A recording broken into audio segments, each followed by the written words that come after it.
ያለውን በረከት በሙሉ ነው እያሰብን ያለነው። ሰው የሚዘምረው ደስ ሲሰኝ ነው አይደል? ሲደሰት ደስ ያለው ይዘምር ይላል። ደስ ሲለን በቃ እንዘምራለን። ሰው ስለ አንዲት ሴት ወይም ስለ አንድ ወንድ ይዘምራል አይደል? ኢትዮጵያ ክርክር አለ በዚህ። ክርስቲያን እንደዚህ መዘመር አለበት የለበትም፣ ዘፈን መዝፈን አለበት የለበትም ብለው ሲከራከሩ ሁል ጊዜ በጣም ጊዜ እንደሚያባክኑ ነው የሚሰማኝ።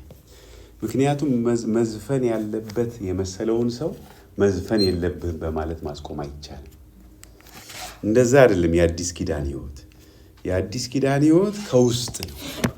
የራሴን ምስክርነት ነግሬያቸዋለሁ ከዚህ ቀደም። ዘፈን በጣም ነበር የምወደው እና ከዘፈን የወጣሁት ዘፈን መዝፈን አይፈቀድልም ተብዬ አይደለም። የምጠቀመው እኔ እንደ ጥርስ ሕፃን ልጅ ጥርሱ እንደሚያወልቅ እንደዛ ነው የወለቀልኝ። እኔ ዘፈን ልቶ ብዬም አይደለም፣ መስማት አልቻልኩም። ምክንያቱም መዝሙሬ ያው ደስ ብሎን የምንዘምረው ነገር አይደል? መልእክቱ እኮ ነው እንድንዘምር የሚያደርገን። አንቺ ምናምን ምንልበት ጊዜ ነበር፣ ወይም አንተ ሊሆን ይችላል ለሴቶች። ከዛ በኋላ ግን ጌታ ሆነ።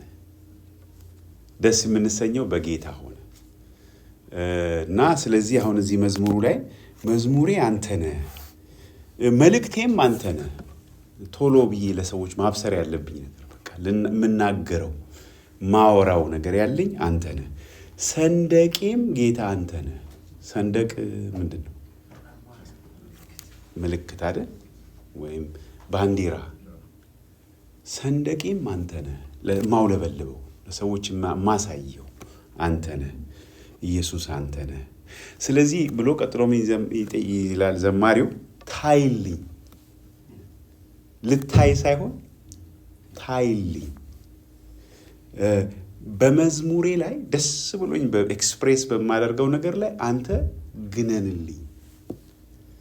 አይኑረኝ በቃ ሌላ ርዕስ፣ ደምቀህ ታይልኝ ጌታ ኢየሱስ። አርማዬ አንተ ነህ፣ መታወቂያ። ማንም በክርስቶስ ቢሆን አዲስ ፍጥረት ነው። ስለዚህ አሁን እኛ በክርስቶስ ውስጥ እግዚአብሔር ባለፈው ሳምንት ምን አድርጎናል ብለን አይተናል። አስገብቶናል። ቃሏ ምን ነበረች? አጥምቆናል። ሮሜ 6 አርማዬ አንተ ነህ። ስለዚህ እሱስ ከሆነን የሚውለበለበው የሚታየው ምልክቱ ራሱ ጌታችን ኢየሱስ ክርስቶስ ነው። መታወቂያዬ በአንተ ነው የምታወቀው። እዘምርሃለሁ ዘውትር ጌታዬ። የለህም ክርስቶስ ኢየሱስ የለህም ማቻ። እቀኛለሁኝ ስለ አንተ ብቻ፣ ሌላ መዝሙር አይኖረኝ። አንተ ብቻ ታይልኝ። ወይም ሌላ የሚያስደስተኝ ነገር አይኖር ማለት ነው። ኤክስፕሬሽኔ በቃ አንተ ሁን፣ ዝማሬ አንተ ሁን፣ ደስታዬ አንተ ሁን፣ የልቤ ሐሳብ ማንጎራጉረው አንተ ሁን። ከዛ መጨረሻ ወሰንኩኝ ላልቀኝ ለሌላው ማለት ለሌላ ላልቀኝ ወሰንኩ። ኢየሱስ ነው መዝሙሬ የተገባው፣ ኢየሱስ ነው ዝማሬ የተገባው። የቆየ መዝሙር እንደሆነ አስባለሁ። እኔ ገና አሁን ያወቅኩት በቀደም እና በጣም ስለባረከኝ ያነበብኩላቸው፣ ደግሞ ከምንካፈለው ክፍል ጋር አብሮ ስለሚሄድ ቅድም እንዳልኩኝ ዛሬ ወደ ኋላ መለስ ብለን ባለፉት 6 ሳምንታት የተካፈልነውን ነገር ለመከለስ እንሞክራለን። ማለት እኔ አይደለሁም ብቻ እኔም ብቻ አላወራም፣ ጥያቄውን ወደ እናንተ አመጣለሁ እና መረዳታችንን በዛው ቼክ እናደርጋለን እና ደግሞ ግልጽ ያልሆነ ነገርም ካለ ግልጽ ለማድረግ እንሞክራለን። ስለዚህ የመጀመሪያው ጥያቄ በእግዚአብሔር ፊት የማናፍርበት ጥሩ አቋም የሚኖረን እንዴት ነው? በእግዚአብሔር ፊት የማናፍርበት ጥሩ የሆነ አቋም ወይም ነቀፋ የሌለበት ነውር የሌለበት አቋም ሊኖረን የሚችለው እንዴት ነው? ጥያቄ መጀመሪያ ግልጽ መሆኑን ማረጋገጥ እፈልጋለሁ። ጥያቄ ግልጽ ነው። በእግዚአብሔር ፊት በቃ ኮንፊደንትሊ ምንም ሳናፍር አሁን ስራችሁን ስሩ ተብላችሁ ስራችሁን አጠናቃችሁ ባለቃችሁ ፊት ስትቆሙ ሀፍረት ይሰማችኋል? አይሰማችሁ? ጥሩ አቋም ነው ያላችሁ። ስራችሁን በደንብ ሰርታችኋል። ስለዚህ በቃ በድፍረት ትህትና ቢኖራችሁ ግን ውስጣችሁ በልበ ሙሉነት መቆም ትችላላችሁ በፊቱ። ግን ካልሰራችሁ ግን ስራችሁ በሚገባ አሁን በፍርሃት ወይም ሀፍረት ወይም ደግሞ በቃ ምን ልበል የሚል ነገር ነው ውስጣቸው የሚኖረው። ስለዚህ ጥያቄ በእግዚአብሔር ፊት የማናፍርበት ጥሩ አቋም የሚኖረን እንዴት ነው ነው እና መልስ ከእናንተ ነው የምፈልገው። ብዙ ጊዜ የማይናገሩ ሰዎች እንዲናገሩ አበረታታለሁ። ጥያቄው ያልገባው ሰው አለ? ልድገመው። በእግዚአብሔር ፊት የማናፍርበት ጥሩ አቋም፣ ጥሩ በቃ ምንም በድፍረት መቆም እንድንችል የሚያስችለን ነውር የሌለብን የሚነቀፍ ነገር የሌለብን መሆን የምንችለው እንዴት ነው ነው ጥያቄ። ጥያቄው ግልጽ ነው? ግልጽ ያልሆነለት ሰው ጥያቄው መጀመሪያ ጥያቄ ግልጽ ሳይሆን መልስ መስጠት ጥሩ አይደለም።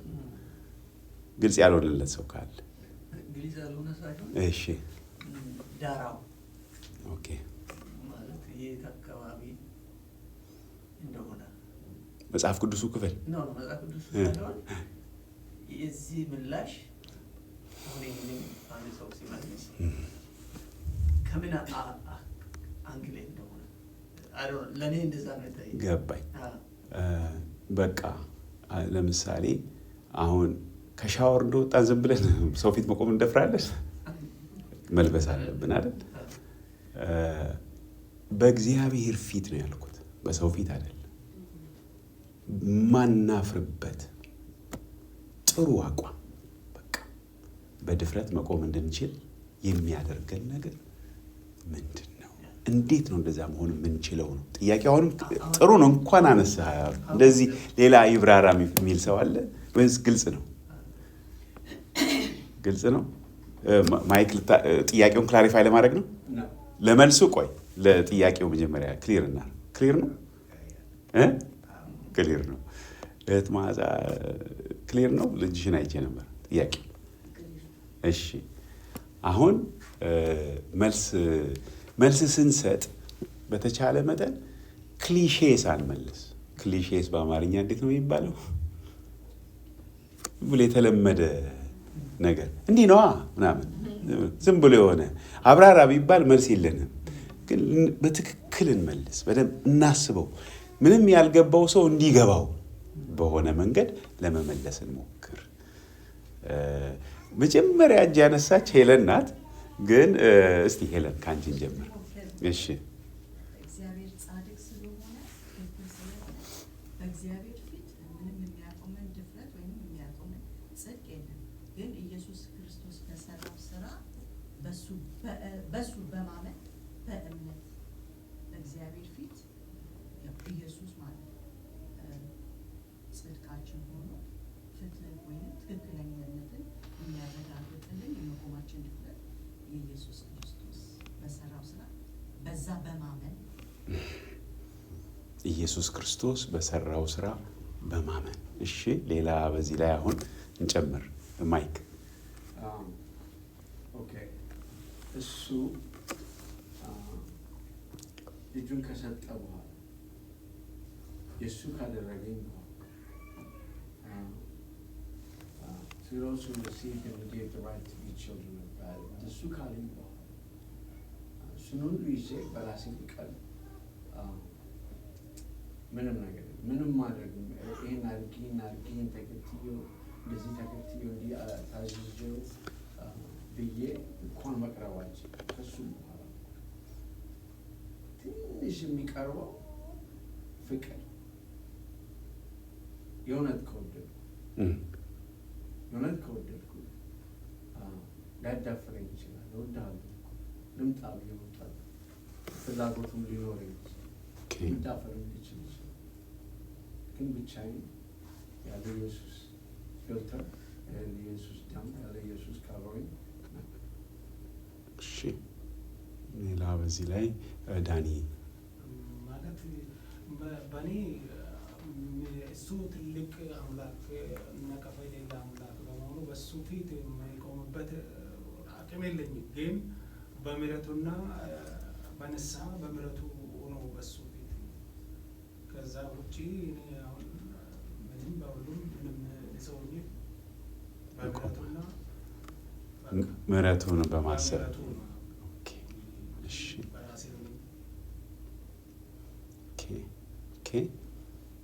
አስፋው ልትናገር ነው።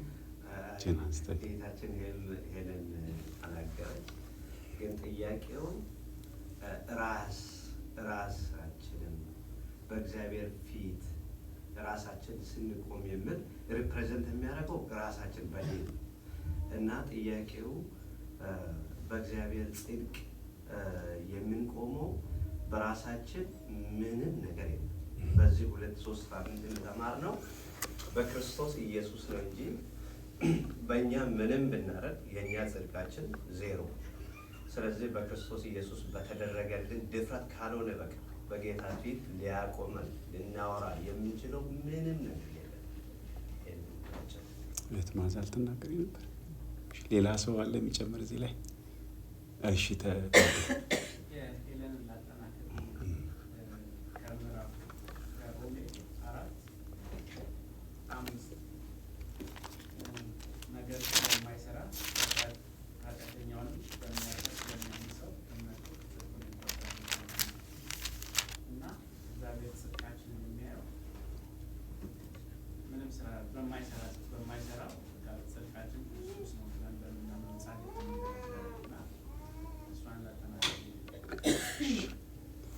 ስለዚህ እርግጠኛ መሆን የምንችልበት አንድ ነገር የሕግን ትእዛዛት በመፈጸም አይደለም።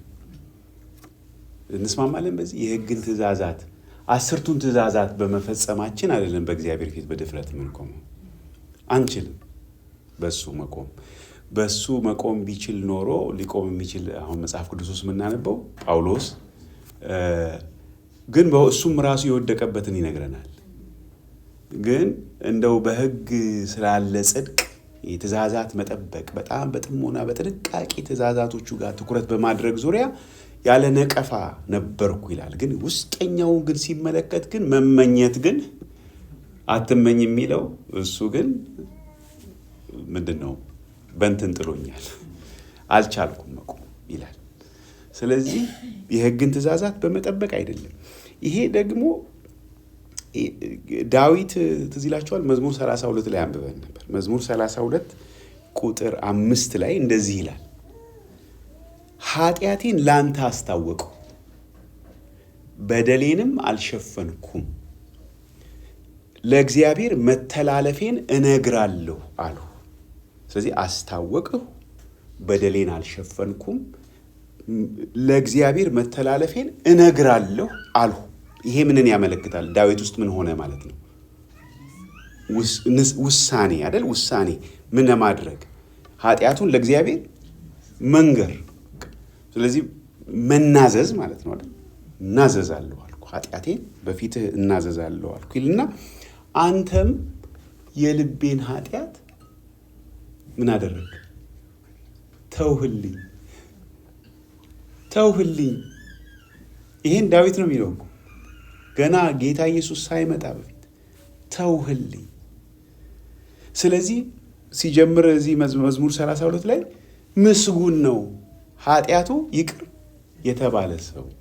እሱን ማን ነው? ጳውሎስም ሮሜ 4 ላይ ይጠቅሳል። እና አሁን ታዴ ያለውን ነገር ይናገራል። ኃጢአተኛውን በሚያጸድቅ ለሚያምን ለእርሱ እምነቱ ጽድቅ ሆኖ ይቆጠርለታል። ዳዊትም እንዲህ ብሎ ጽፎ ነበርና ይላል። በኋላ ጥናታችን ላይ የምናየው ክፍል አለ። ሮሜ ምዕራፍ 3 ከ21 እስከ 25 በባይብል ስተዲ ሰዓት ግን ጥያቄዎቹን አትሊስት እናንሳ። ሮሜ 3 ከ21 እስከ 25 በኋላ የምናያቸው ጥያቄዎች የሚከተሉት ናቸው። ለአንበበው ክፍሉ ሮሜ 3 ከ21 እስከ 26 ይቅርታ። አሁን ግን በሕግና በነቢያት የተመሰከረለት የእግዚአብሔር ጽድቅ እንዴት ነው የተገለጠው? ያለ ሕግ ተገልጧል። እንዴት ለሚለው መልሱ እሱ ነው። ያለ ሕግ ተገልጧል። እርሱም ለማ ይሄ እግዚአብሔር ጽድቅ ለማን ነው? ለሚያምኑ ሁሉ የሆነ በኢየሱስ ክርስቶስ በማመን የሚገኘው የእግዚአብሔር ጽድቅ ነው። እንዴት ነው የሚገኘው ይሄ ጽድቅ? በኢየሱስ ክርስቶስ በማመን የሚገኘው የእግዚአብሔር ጽድቅ ነው። ልዩነት የለምና ሁሉ ኃጢአትን ሰርተዋልና የእግዚአብሔርም ክብር ጎድሏቸዋል። በኢየሱስ ክርስቶስ በሆነው ምን ቤዛነት በኩል እንዲያው በጸጋው ይጸድቃሉ። ሶስት ሐሳቦች አሉ እዚህ ውስጥ። በኢየሱስ ክርስቶስ ምን ቤዛነት በኩል እንዴት? እንዲያው ማለት በነፃ ማለት ነው። በጸጋው ይጸድቃሉ። እርሱንም ክርስቶስን ማለት ነው እግዚአብሔር እንዴት የሚገኝ ያደረገው? በእምነት የሚገኝ ደግሞ በምን በኩል? በደሙም የሆነ ማስተስሪያ አድርጎ አቆመው። በቃ ሌላ ነገር ማቆም አይቻልም። እሱን አቆመው። ይህም በፊት የተደረገውን ኃጢአት በእግዚአብሔር ችሎታ ስለመተው ጽድቁን ያሳይ ዘንድ ነው። ራሱም ጻድቅ እንዲሆን ነው። በኢየሱስም የሚያምነውን እንዲያጸድቅ አሁን በዚህ ዘመን ጽድቁን ያሳይ ዘንድ ነው። ይሄ በኋላ ጥናታችን ላይ የምንመለከተው ነው። ግን ምንድነው ያየነው? የእግዚአብሔር ጽድቅ አሁን ምን ሆኗል? ተገልጧል። ስለሱ ነው አሁን እያወራን ያለ ነው። ስለ እግዚአብሔር ጽድቅ፣ ስለ ሰው ጽድቅ አይደለም። ከእግዚአብሔር ስለሆነ ጽድቅ ነው። ይሄ የእግዚአብሔር ጽድቅ እንዴት ተገለጠ? ያለ ሕግ። ይሄም በደንብ አስቡት። ያለ ሕግ የእግዚአብሔር ጽድቅ ያለ ሕግ ተገልጧል። ግን ሕጉ ግን ስለዚህ ስለ እግዚአብሔር ጽድቅ ምን ያደርጋል? ይመሰክራል። ሕጉ መስካሪ እንጂ አሁን እኔም አብሬ እሰለፋለሁ ማለት አይችልም። መመስከር ግን ይችላል። ይሄ ሕጉ ወደዚህ ጽድቅ ምን የሚያደርግ ነው ብለናል። ገላትያንም አይተናል። ወደ እሱ የሚያመጣ ምናችን ነው? ሞግዚት ነው። አሁን መጥቷል። ክርስቶስ መጥቷል። ስለዚህ አሁን አያስፈልግም ሕጉ አያስፈልግም ስንል ሕጉ ተሻረ ስንል ሕጉ አለ እኮ። እኛ ግን ከሕጉ ጋር የነበረን ግንኙነት አሁን ፍጹም ተቀይሯል። እግዚአብሔርን ከእግዚአብሔር ሌላ አማልክት አይኑሩልህ አሁን አይሰራም? ይሰራል። ግን እኛ ከሕጉ ጋር ያለን ግንኙነት ግን ልዩ ነው። አሁን ሕጉ በእኛ ሕይወት ምን እንደሚሆነው ይፈጸማል። ሕጉ አርጉ አታርጉ ስላለን ሳይሆን ይሄ አዲሱ የእግዚአብሔር ጽድቅ በሕይወታችን ስንቀዳጀው ሕጉ በእኛ ሕይወት ተፈጻሚ ይሆናል። ልክ እንደ ፍሬ ነው። በቃ እናፈራለን። የሕጉን ትእዛዛት ምን እናደርጋለን? እናፈራለን። ዛሬው ክፍላችን ሮሜ ምዕራፍ 6 ላይ ነበር የሚሆነው ከቁጥር 5 ጀምሮ ከክርስቶስ ጋር ልክ ምንድን ነው የሚለው እዚህ ላይ ሞቱን በሚመስል ሞት ከእርሱ ጋር ከተባበርን ትንሣኤውን በሚመስል ትንሣኤ ከእርሱ ጋር እንተባበራለን ይላል። ኪንግ ጄምስ ቨርዥኑ ሊትራል ግሪኩን ሐሳብ ይዟል። ምንድን ነው የሚለው? ኢፍ ዊ ሃቭ ቢን ፕላንትድ ቱጌዘር ዊዝ ሂም ኢን ሂዝ ዴት ዊ ዊል ሰርተንሊ ቢ ፕላንትድ ዊዝ ሂም ኢን ሂዝ ሬዘረክሽን። ስለዚህ ምን ማለት ነው? አሁን እኛ ከእሱ ጋር ስለተተከልን አብረን ሕጉን እናፈራለን። ሕጉ በሕይወታችን ተፈጻሚ ይሆናል። ለምን? ከሱ ጋር ፕላንትድ ነና። በፊት ያልነበረን አዲስ ሕይወት በእኛ ውስጥ ምን ብሏል? በቅሏል። አዲስ ሕይወት አለ። ስለዚህ ይሄንን ነገር በደንብ አፕሪሺየት እንድናደርግ ዛሬ የምናነሳቸው ይኸውን ቅድም ያነሳናቸው ነገሮች በጣም ወሳኝ ናቸው። ይሄ የእግዚአብሔር ጽድቅ የተገለጠው እንዴት ነው? ያለ ሕግ እንዳይደበላለቅብን ነው። ምክንያቱም ብዙ ጊዜ ጌታንም ተቀብለን ስቲል ደግሞ በህጉም ደግሞ ለመኖር የሚሞክር ነገር አለን እና እንዴት ነን? ግሬድ ስጡ ይባላል። how are you doing? ግሬዳችሁ እንዴት ነው? ጥሩ ነው? እያለፍን ነው? እንደዛ የምንሞክር ማለት ነው። ጥሩ ነው? ፓሲንግ ማርክስ ነው ያለን? ቢ እያገኘን ነው? 80% እየሰራን ነው? 90% እየሰራን ነው? እንዴት ነን? በደንብ ከልብ ካየን መልሱ ምንድን ነው? ኤፍ በኤፍ ለማድረግ ስንሞክር የማንፈልገው ነገር ከኛ ውስጥ ይመጣና ጭራሽ በቃ እዛ ወስዱ ይጥለናል። ሮሜ 7 እሱን እኮ ነው የሚያወራው። ኤፍ ታዲያ እንዴት ይቻላል? አሁን ችግሩ ምንድን ነው? ኤፍ እያገኘን ምንም አይደለም፣ አትሊስት ይሻላል። እንደውም እየወደቁም ቢሆን መንገታገት፣ ከዛ ከህጉ ጋር መንገታገት ይሻላል ብለን ስላለ ነው እንጂ በእግዚአብሔር ፊት የሚፈልገው ምንድን ነው ብለናል? 100 ከ100 ከዛ መለስ ያለው ሁሉ ውድቅ ነው። በአንዱ የሚተላለፍ ያዕቆብ ምዕራፍ 2 ላይ በስንቱ ይተላለፋል? በሁሉ። ስለዚህ ራሳችንን እያታለለን ነው።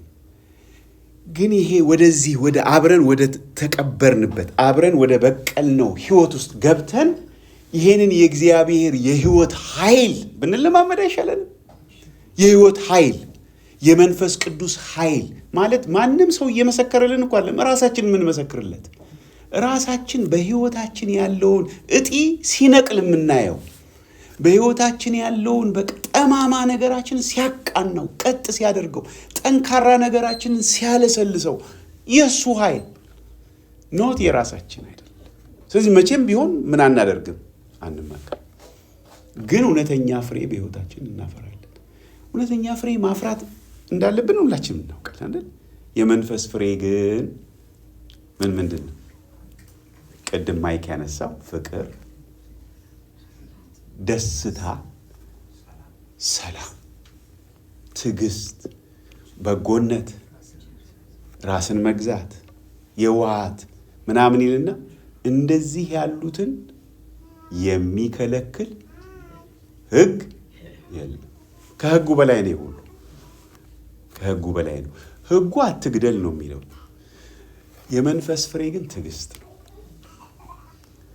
ወደ መግደልም አይነሳሳም። እንደውም አይቆጣም፣ አይበሳጭም፣ የራሱን አይፈልግም፣ አይመካም፣ አይታበይም።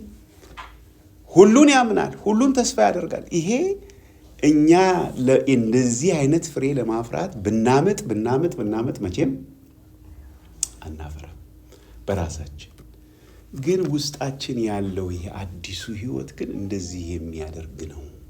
እና ደግሞ በህይወታችን እኮ በተወሰነ ደረጃ ሁላችንም ይሄንን አይተናል እኮ፣ ምስክር ነን እኮ። ብዙ ነገር የተጣለለት ሰው እስቲ አቅቶኝ መጣል ያልቻልኩትን ተጥሎልኛል የሚል ሰው እጁን እስቲ። ይሄ ሁላችን ምስክር ነን ማለት እኮ ነው። ሁላችን ይሄንን የህይወት ኃይል አይተናል። አሁን በዛ መብዛት ነው የሚሻለን።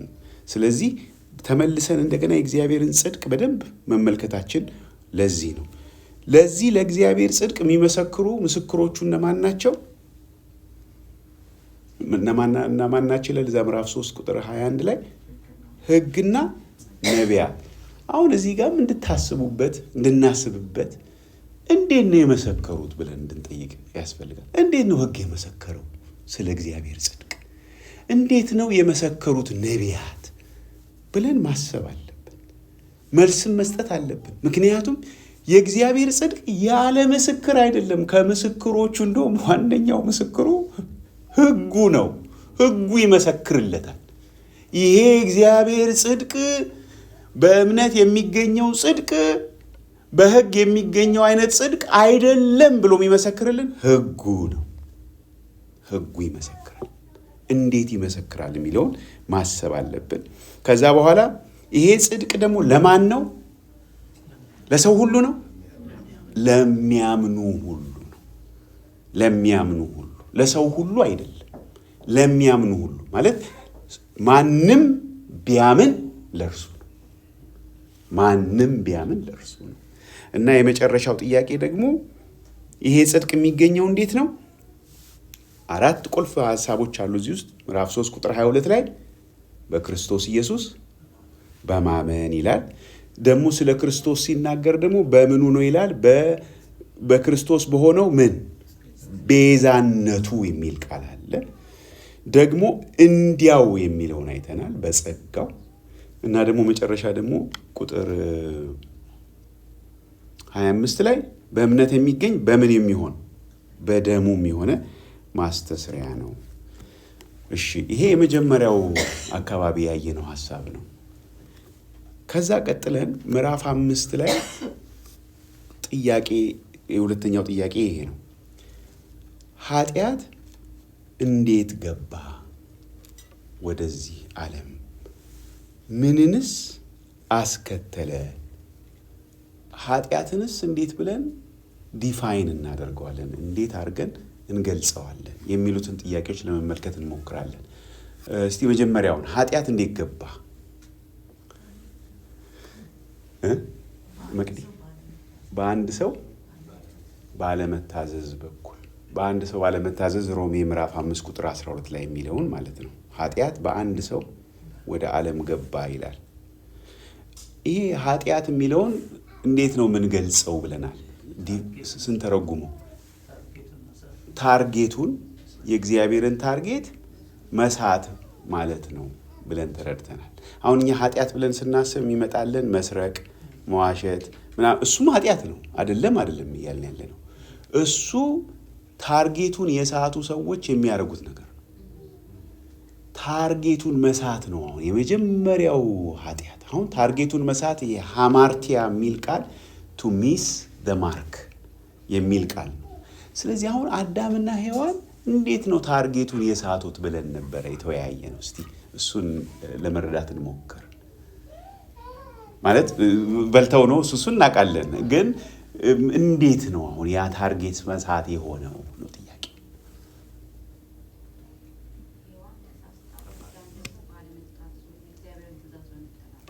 ስለዚህ ሔዋን ተሳሳተች፣ ተታለለች አይደል በእባቡ። አዳም ደግሞ አመፀ የሚል አንስተናል። እሺ በዚህ ላይ የሚጨምር ሌላ ሰው ታርጌቱን ስለመሳት። እሺ ባለመታዘዝ እግዚአብሔር የሰጣቸውን ትእዛዝ አልታዘዙም። ሔዋን ተታላ፣ አዳም ግን አምጾ ብለን አይተናል። እሺ ሞትም ይህንን በነካችሁ በበላችሁ ጊዜ ሞቱም ትሞታላችሁ። ያንን አለማስተውል ነው። ያስተውሉ ያንን አያረጉም። እና ጴጥሮስ አሁን 3 ጊዜ ትክዳለህ እስከሚጮህ ብሎ ያለው ትዝ ብሎ ስቅስቅ ብሎ አለቀሰ።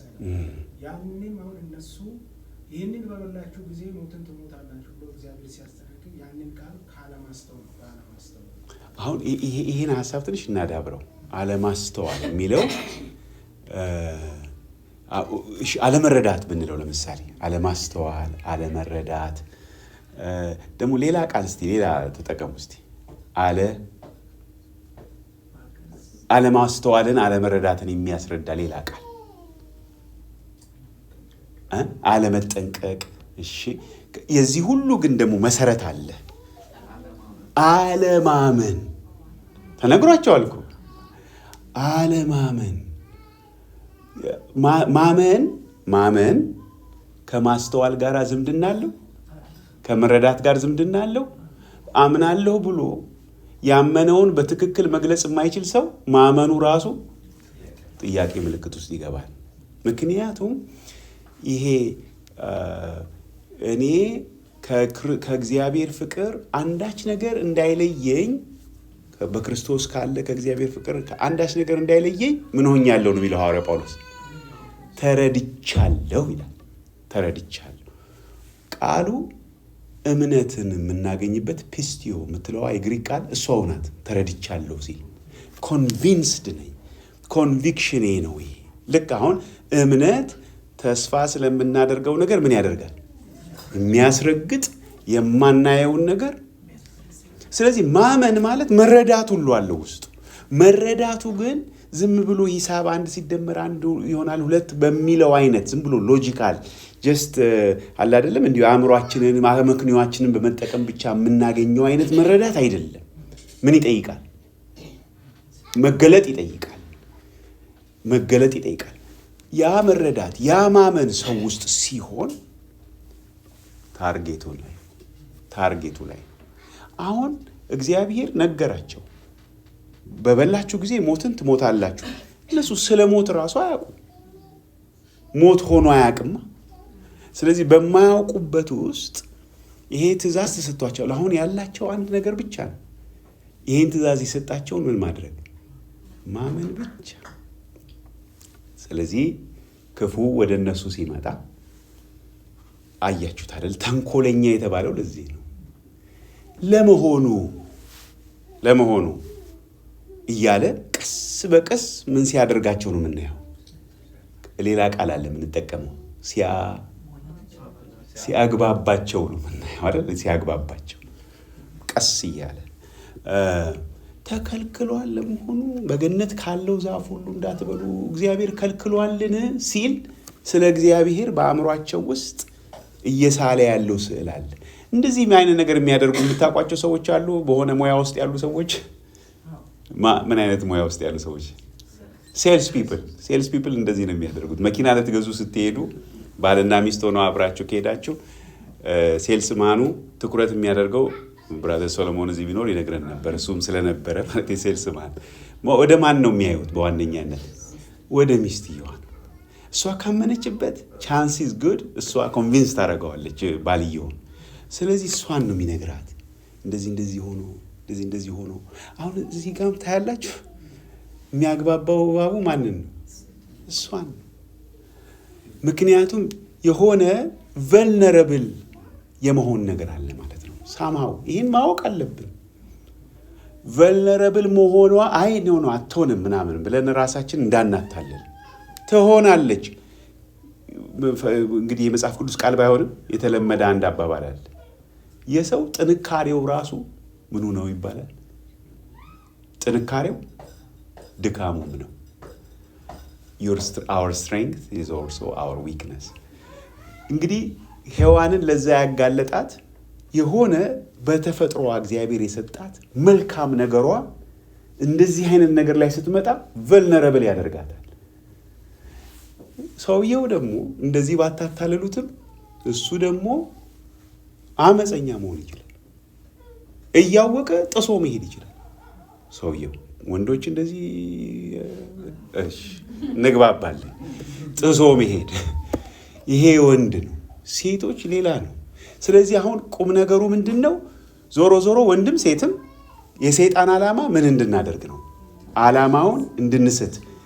ዓላማን ለመሳት ደግሞ የሚያነሳሳን ነገር በእግዚአብሔር ላይ ያለን ምንድን ነው የሚፈተነው? እምነታችን። እምነቱን ካጠፋ ሰይጣን እምነቱን ከነካ ከዛ በኋላ ያን ሰው አግኝቶታል። ጴጥሮስን ጌታ ኢየሱስ ብሎታል አይደል? ቅድም የጠቀስከውን ምሳሌ ሰይጣን እንደ ስንዴ ሊያበጥራችሁ ለመነ፣ እኔ ግን እምነትህ እንዳይጠፋ ስለ አንተ አማለድኩ። እምነቱ ካለ አንታለልም። ለዚህ ነው እምነታችንን በጣም ፕሬሸስ ኮሞዲቲ በልባችን ውስጥ ያለ ትልቅ ነገር እምነት ነው። ከእናንተ ማንም ክፉና የማያምን ልብ እንዳይኖረው ተጠንቀቁ። ቶሎ እየተገናኛችሁ በእግዚአብሔር ቃል ተመካከሩ የሚለን ለዚህ ነው። ምክንያቱም ኃጢአት ምን ያደርጋል? ልብን ያታልላል። ከዛ በኋላ አንዴ በዛ መንገድ ከሄድን ደግሞ ልባችን እየደነደነ ይመጣል። ስለዚህ ይሄንን ፕሮሰሱን ስናስብ አሁን ተመልሰን አሁን ኃጢአት ወደ ዓለም የገባው በአንድ ሰው በኩል ነው። የገባበትን ግን መንገድ እናያለን። እምነታቸው ላይ ችግር ተፈጠረ እና ተሳሳተች፣ አመፀ። ከዛ በኋላ በኃጢአት በኩል ደግሞ ምን ገባ ብለናል? ሞት። እሺ፣ በኃጢአት ላይ ሌላ ተጨማሪ የሚል ሰው ካለ ኃጢአት መጀመሪያ በጠየቁ ጥያቄ ሰይጣን ኃጢአት እንዴት ገባ፣ ምንን አስከተለ እና ኃጢአትን እንዴት ነው ዲፋይን የምናደርገው ብለናል። የመጀመሪያውን መልሰናል። እሱም በአንድ ሰው ነው። ሶስተኛው ጥያቄም ደግሞ ተመልሷል። ዓላማን መሳት ነው ኃጢአት ማለት። ያስከተለው ነገር ምንድን ነው? ሞት። አሁን ሞትን እንዴት ነው የገለጽ ነው? ሞት ምንድን ነው የሚለውን እስቲ እናስብ። እስቲ ያልተናገረ ሰው ተናገሩ፣ ፓርቲሲፔት እንድናደርገት ማለት ነው። ሞት ማለት ያው ከእግዚአብሔር መለየት ማለት ነው። ምክንያቱም አዳምና ሔዋን ሞትን ትሞታላችሁ ብሏቸው በዛው ቀን አልሞቱም፣ ከእግዚአብሔር ተለዩ ማለት ነው። ስለዚህ ሞት መለየት ነው እንጂ አለመኖር አይደለም። መቼም ቢሆን የሞቱ ዘመዶቻችን በሙሉ አሉ፣ ተለይተውናል። ሞት መለየት እንጂ አለመኖር አይደለም። ስለዚህ አሁን አዳምና ሔዋን የተባሉት በበላችሁ ቀን በዚያች ቀን ሞትን ትሞታላችሁ አላቸው። ስለዚህ ተለዩ። ከማን? ከእግዚአብሔር ክብር። ምክንያቱም የእግዚአብሔርን ዓላማ ምን አደረጉ? ሳቱ። አሁን ምን አለበት እቺን እንደው አንዲት ፍሬ ስለበሉ በቃ ምን አለ ቢቶ ቢረሳው እና ምናምን ብለን ልናስብ እንችላለን። እንደዚህ የምናስበው ለምንድን ነው? አሁንም ካልገባን ነው። ራሱ ዛፉ የእውቀት ዛፍ የሚባል ታውቃላችሁ? አንዳንድ ሰው አፕል ይመስለዋል። የእውቀት ዛፍ የሚለው ራሱ የሚናገረው መልእክት አለ፣ ምልክት አለ። ምልክቱ ምንድን ነው?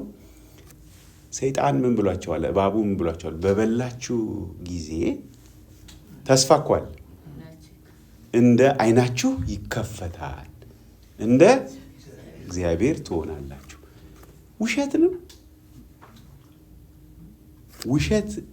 ውሸትና እውነት የተቀላቀሉበት። ምክንያቱም ከበሉ በኋላ እግዚአብሔር አሁን ሰው ከእኛ እንደ አንዱ ሆኗልና ይላል። ዓይኑም ተከፈተ። የተከፈተው ምንድን ነው? በፊት የማያውቀውን ነገር ማየት ጀመረ። ግን የእግዚአብሔር ፕሮግራም አልነበረም እሱ። ስለዚህ አሁን በቃ እንደዛ ሆኖ ከእግዚአብሔር ዓላማ ወጥቷል ኦልሬዲ ሰውየው። አዳምና ሔዋን እኮ ምን እንደተከሰተ ራሱ በደንብ እኮ አልገባቸውም። ጉድ እኮ ነው በቃ ብለው ቃፍረው ተሸሽገዋል። ነገሩ ሁሉ ገብቷቸው እኮ አይደለም። ግን በቃ እግዚአብሔር አንዳንድ ነገር እግዚአብሔር የሚናገረን ነገር ባይገባንም እግዚአብሔርን በማመን ብንታዘዘው ይሻለናል፣ ይበጀናል። በኋላ ነው አፕሪሼት የምናደርገው። የሚገርም ነው። በጊዜው አልገባኝም ነበር፣ ግን አንዲት እግዚአብሔር ቃል ላይ ያነበብኳት ነገር ስላለች እቺን ነገር ችላ ማለት አልፈለኩም። በተለይ ወንድሞች የአዳም ወንድሞች ስለሆነ ብዬ ነው። እንደው በቃ አንዳፈር፣ ግድ የላችሁም። እግዚአብሔርን እንመን።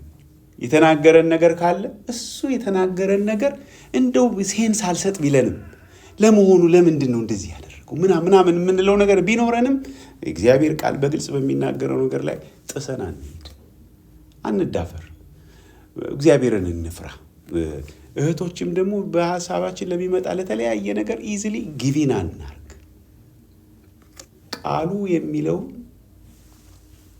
እንደ ሰንደቅ ዓላማ ይዘን እንቁም እና እሺ፣ አሁን ተመልሰን ስንመለከት እንግዲህ ኃጢአት ወደ ዓለም ከገባ በኋላ ሞት ተከተለ። አሁን ሞት የሚለው መለየት ነው። ስለዚህ አዳምና ሔዋን ከዛ ቤት ተባረሩ፣ ከገነት ተባረሩ፣ ወጡ። ከወጡ በኋላ የወለዷቸው ልጆች አሉ። ማን ነበረ ስማቸው? ቃየንና አቤል። አሁን ቃየንና አቤል ለአዳም የተሰጠው ትእዛዝ ለነሱ ተሰጥቷቸዋል።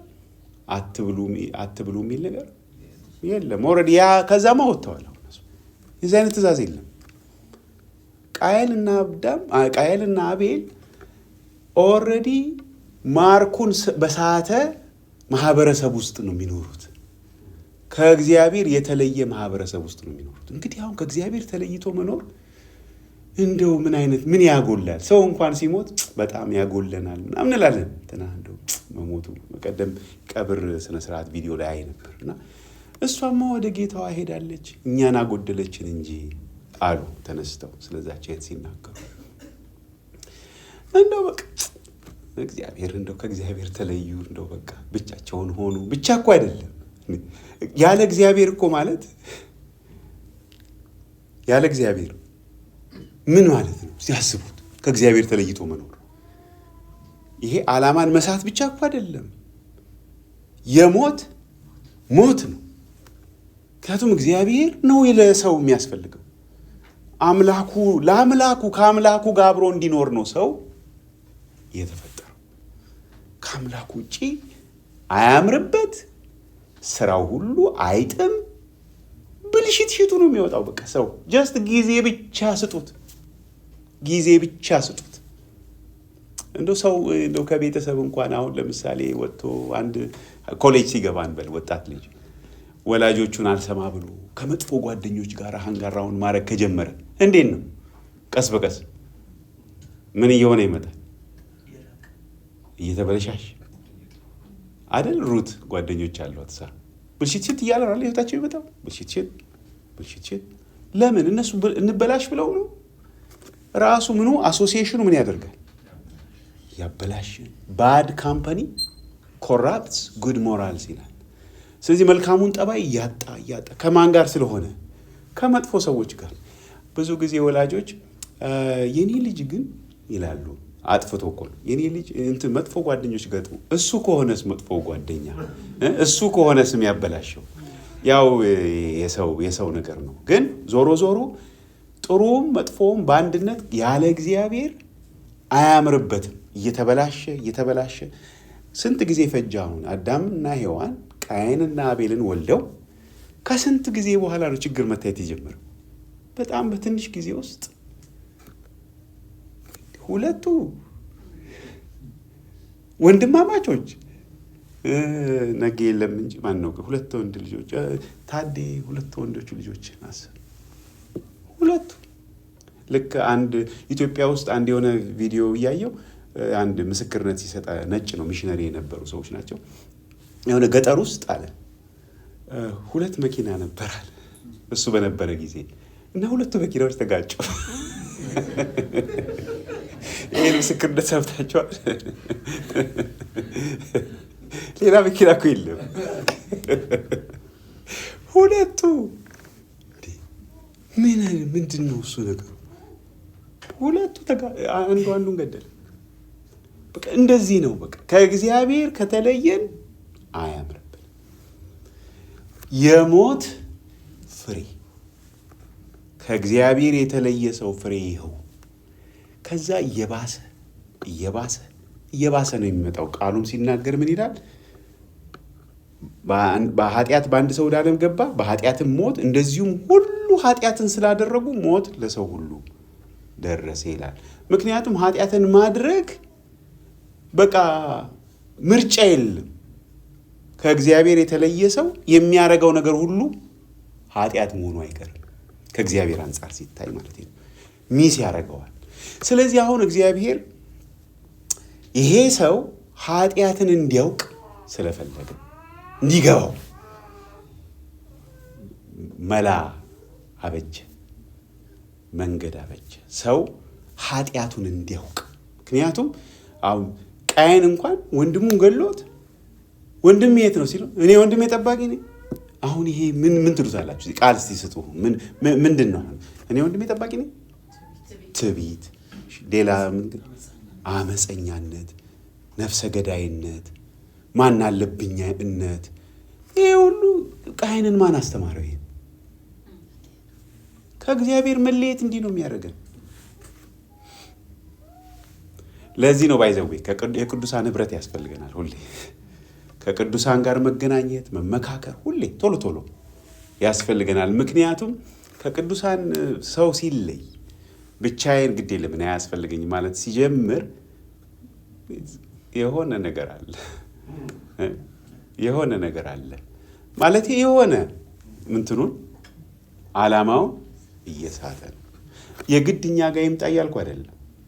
ህብረት ውስጥ ግን ቅዱሳን መገኘት ሁልጊዜ አለባቸው እና እግዚአብሔር ያዘጋጀው መንገድ ምንድን ነው? ሰው ኃጢአቱን እንዲያውቅ። እችን አይተን እንጨርሳለን።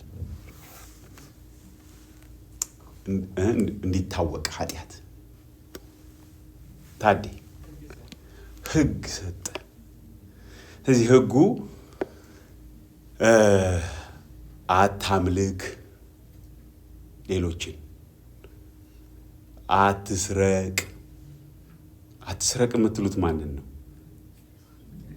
ሌባን ነው። ያው ሲገለበጥ እኮ ሌባ ሁላ ነፍሰ ገዳይ ሁላ አመንዝራ ሁላ። ኧረ እኔን እግዚአብሔር ይመስገን ከጥሩ ቤተሰብ ከጨዋ ቤተሰብ ነው የመጣሁት፣ አንተም ጭምር ሁሉ። ምክንያቱም ህግ የሚናገረው ከህግ በታች ላሉት ሁሉ ይናገራል።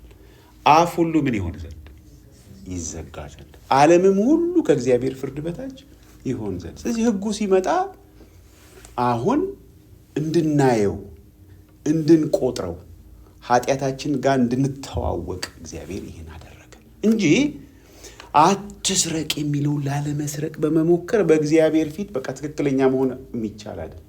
ከእግዚአብሔር ጋር ትክክለኛ መሆን እኛ ምን ሆነናል ብለናል። አሁን ቅድም ከኃጢአት የተነሳ የሞቱ ሰዎች ምንድን ነው የሚያስፈልጋቸው? ምን ህይወት ነው የሚያስፈልገው፣ ህግ አይደለም። ህይወት ነው የሚያስፈልጋቸው። እግዚአብሔር የሚያዘጋጀው ህይወት ነው ለሞቱ ሰዎች። በእርሱ ህይወት ነበረች፣ ይህችም ህይወት ለሰው ሁሉ ብርሃን ነበረች። ህይወት ነው የሚያስፈልግ። ሙታን ህይወት ነው የሚያስፈልጋቸው። ስለዚህ ህይወት በራሳቸው ስለሌላቸው ራሱ እግዚአብሔር ሰው ሆነ፣ አምላክ ሰው ሆነ እና እሱ ሰው ሆኖ በምድር ላይ ሲመላለስ ምን አለ? ልክ እንደ ዘር ነው አለ። ቅድም የወንድማችን የሰጠን ዘር አለ አይደል? በቃ እንደ ዘር ነው አለ። ሲታይ ቁመቱ 1.60 ሜትር ሊሆን ይችላል። ጌታ ኢየሱስን ማለት ነው። እንደኔ ቦርጫ ምናምን አይመስለኝም። ስለዚህ እንትን ወገቡን ቢለካ ወደ 33-34 ይሆናል። እንደኛ ነው ሲታይ የሆነ ሰውዬ ነው። እንደውም ምንም ብዙም የሚስብም ነገር የለውም ይላል አይደል መጽሐፍ ቅዱስ ኢሳይያስ 53። እዛ ውስጥ ግን ምን አለ? ዘር አለ። እንዳያታልለን ይሄንን ስናየው ሰው መሆኑን ስናይ አምላክ ነው። አላወቁትም።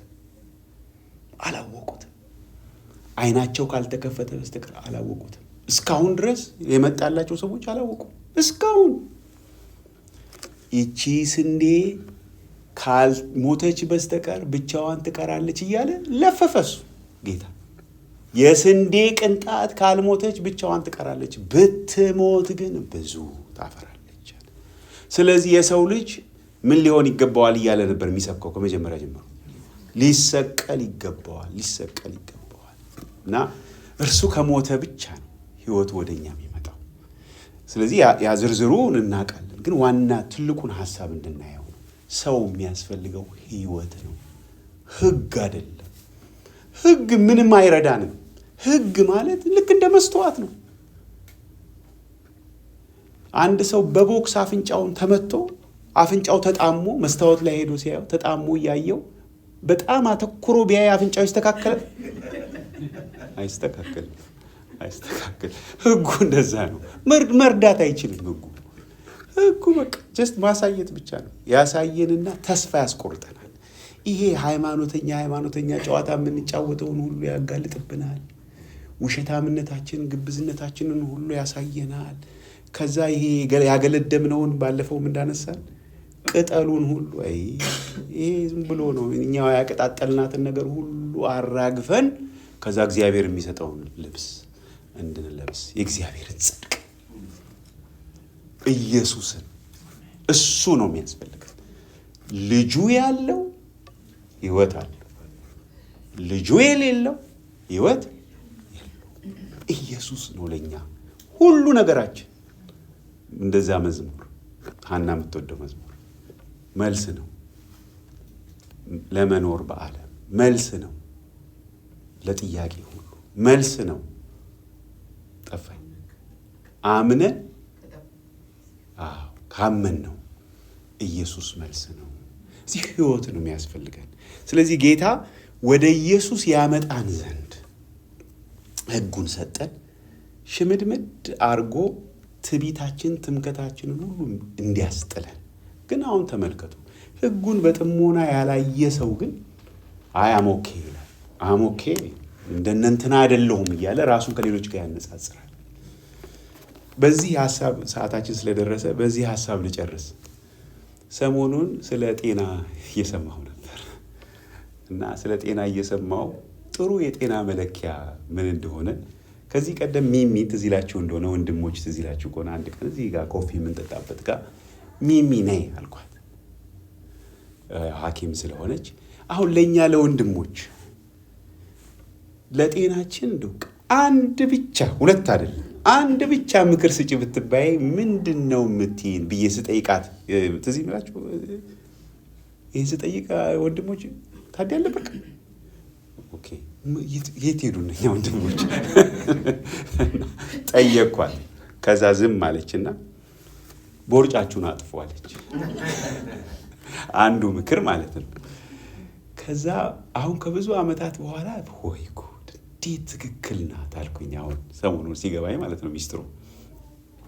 የጤንነታችሁ መለኪያ እኔ ቦርሳዬ ውስጥ አለ። በኋላ ከፈለጋችሁ ለካቸዋለሁ። ሜትር ማለት ነው። የምትለኩት ሂፓችሁን አይደለም። ሂፑ ያታደለ እዚህ ጋር እምብርታችሁ ላይ ነው የምትለኩት። ዌይስት የሚለካው እኔ ስለማላቅ ነው። ብዙዎቻችሁ ታውቁ ይሆናል። እኔ አላቅም ነበር። እዚህ እምብርታችሁ ጋር ነው የምትለኩት። ስትለኩ አሁን ለወንድሞች ብቻ ነው የወንድሞችን ነው የማውቀው 33 34 አካባቢ ከዛ ማለፍ የለበትም። ዝቅ ቢል ይመረጣል። እንደዛ ከሆነ ጥሩ ነው ለጤና ማለት ነው። እና እሱን ካየሁ በኋላ አሁን በአደባባይ በግልጽ የምናገረው ቦርጫም መሆኔን ነው። ቦርጫ አይ ኦኬ ምናምን እንላለን። ኦኬ አንተ እኮ ለቁመትህ ምናምን ሰው ሲያጽናናችሁ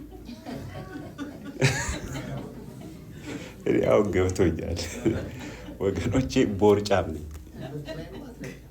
እምብርት ላይ ነው የሚለካው ለጤና እኮ እሱ ነው መለኪያው።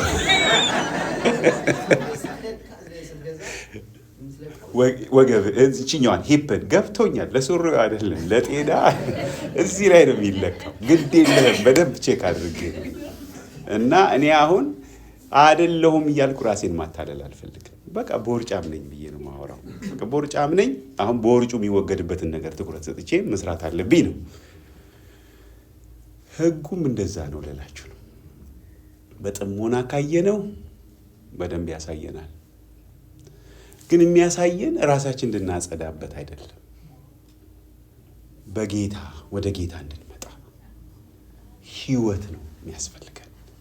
ኢየሱስ በእርሱ ውስጥ ያለው ነገር ነው የሚያስፈልገን። አዲስ ኑሮ ነው። እሱን ደግሞ በቀጣዩ እንመለከታለን። ሰዓታችን ስለደረሰ እንጨርስ። እዚህ ላይ ሌላ ሀሳብ የሚናገር ሰው ካለ እድል ልስጥና ከዛ ጸልየን እንጨርሳለን።